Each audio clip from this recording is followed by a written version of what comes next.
తిరుమల తిరుపతి దేవస్థానంలో లాగే అన్ని పూజలు జరిగే దేవాలయం. అలాగే స్వామివారు ఏడుకొండలపై వెలిసిన దేవాలయం ఎక్కడో మీకు తెలుసా?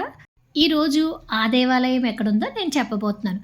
ఏలూరు జిల్లా జంగారెడ్డిగూడెంలో శ్రీ గోకుల తిరుమల పారిజాతగిరి వెంకటేశ్వర స్వామి వారి దర్శనం చేసుకుంటే మీకు తిరుమల వెంకటేశ్వర స్వామి వారిని దర్శనం చేసుకున్న అనుభవం అయితే తప్పకుండా కలుగుతుందండి. ఇక్కడ స్వామివారి దివ్య మంగళ స్వరూపం కూడా అలాగే ఉంటుంది. అలాగే స్వామివారు ఇక్కడ కూడా 7 కొండల్లో వెలిసారండి. ఈ పారిజాతగిరిపై వాతావరణం కూడా చాలా ప్రశాంతంగా అయితే ఉంటుందండి.